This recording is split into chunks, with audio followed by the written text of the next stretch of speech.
Shalom Bapak Ibu Saudara yang terkasih dalam nama Tuhan Yesus Kristus. Kebenaran kita hari ini 7 Juli 2023 berjudul Hidup yang bermartabat. Tidak ada hidup yang bermartabat kecuali sepenanggungan dengan Tuhan. Orang yang memiliki perasaan sepenanggungan dengan Tuhan adalah orang yang sungguh-sungguh bermartabat. Bermartabat tinggi, mulia.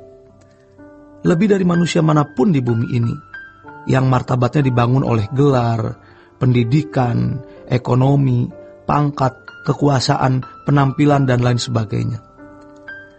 Selagi kita masih memiliki kesempatan hidup dan mencapai kehidupan yang bermartabat tinggi, mari kita usahakan itu. Jangan sampai kita kehilangan kesempatan. Hidup yang bermartabat tinggi adalah hidup yang sepenanggungan dengan Tuhan. Sepenanggungan dengan Tuhan artinya ikut merasakan apa yang Tuhan rasakan, memikul beban seperti yang Tuhan pikul. Dan ini adalah sesuatu yang istimewa. Ini bisa kita capai asal kita sungguh-sungguh berusaha. Berusaha dengan usaha yang benar, yang proporsional dan maksimal. Lukas 22 ayat 28 berkata, "Kamulah yang tetap tinggal bersama-sama dengan aku dalam segala pencobaan yang aku alami. Dan aku menentukan hak-hak kerajaan bagi kamu, sama seperti Bapakku menentukannya bagiku, bahwa kamu akan makan dan minum semeja dengan aku di dalam kerajaanku, dan kamu akan duduk di atas tahta untuk menghakimi ke-12 suku Israel." Kita nyaris tidak percaya bahwa orang percaya diperkenankan duduk semeja dengan Tuhan, yang artinya menjadi tamu-tamu kehormatan, bukan akan duduk di atas tahta. Kalau kita membaca dalam kitab Wahyu, ada tahta-tahta, tentu selain tahta Bapa dan tahta Tuhan Yesus, yang menjadi objek penyembahan kita. Ada tahta-tahta orang-orang yang menjadi penguasa, raja-raja. Di sini R-nya kecil. Namun apakah kita yakin akan hal ini? Seberapa kita percaya akan hal ini? Bahwa ada kehidupan yang akan datang di mana ada pemerintahan Allah.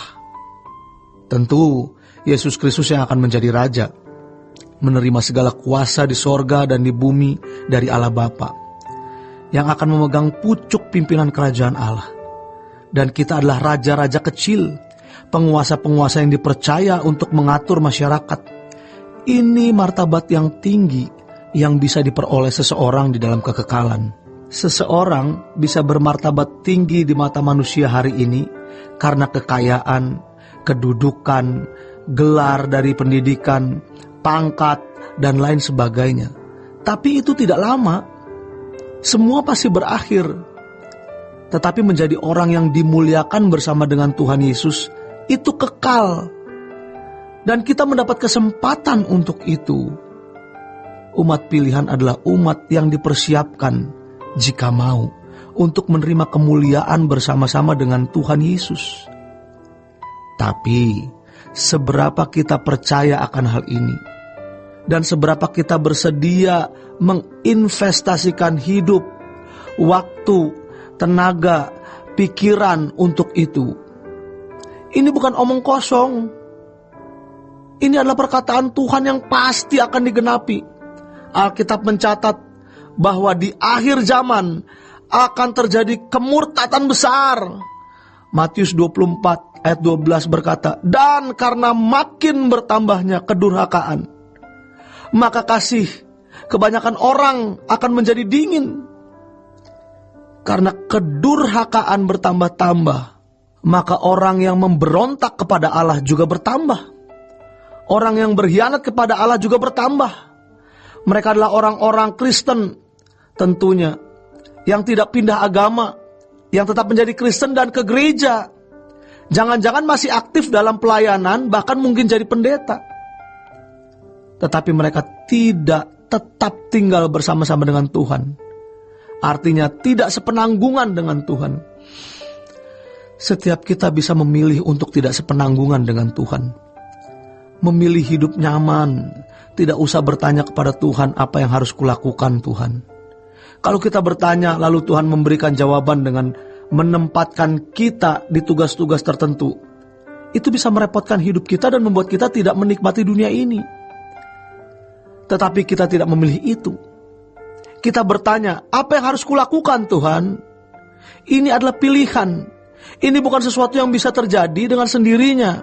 Pertanyaannya, pernahkah kita memilih hidup sepenanggungan dengan Tuhan? Apa yang harus kulakukan untukmu Tuhan? Pernahkah kita memperkarakan ini? Ironis, pada umumnya tidak. Pada umumnya orang sibuk dengan kesenangan dan kepuasannya sendiri. Beli barang-barang, bangun gedung-gedung, bukan tidak boleh. Tetapi mereka melupakan pekerjaan Tuhan. Jangan kita mempersembahkan uang kepada Tuhan seperti memberi uang kepada tukang parkir atau menggaji asisten rumah tangga. Tidak patut itu. Hari ini mari kita pertanyakan hal ini kepada diri kita masing-masing. Kalau tidak, kita akan sangat menyesal. Di ujung maut kita pulang dengan kemiskinan, seperti yang terjadi dalam kehidupan seorang kaya di Lukas 12. Yang dipersoalkan adalah bagaimana dia membangun ini dan itu. Bukan tidak boleh. Kalau itu untuk kepentingan kemuliaan Allah, lakukanlah. Lukas 12 ayat 18 berkata, lalu katanya, inilah yang akan aku perbuat. Aku akan merombak lumbung-lumbungku, dan aku akan mendirikan yang lebih besar, dan aku akan menyimpan di dalamnya segala gandum dan barang-barangku. Sampai di sini tidak ada yang salah. Pengusaha harus mengekspansi bisnisnya menjadi besar. Tapi jangan lakukan seperti orang ini di ayat berikutnya. Sesudah itu, aku akan berkata kepada jiwaku, jiwaku, ada banyak padamu barang tertimbun untuk bertahun-tahun lamanya. Beristirahatlah, makanlah, minumlah, dan bersenang-senanglah. Mestinya ia berkata, hai jiwaku, ada banyak barang milik Tuhan yang dipercayakan kepadamu untuk waktu yang lama. Ayo kerja keras, jangan sibuk makan minum dan bersenang-senang, tapi sepenanggunganlah dengan Tuhan. Demikian kebenaran kita hari ini. Selamat berjuang untuk sepenanggungan dengan Tuhan. Tuhan Yesus memberkati. Sola Gracia.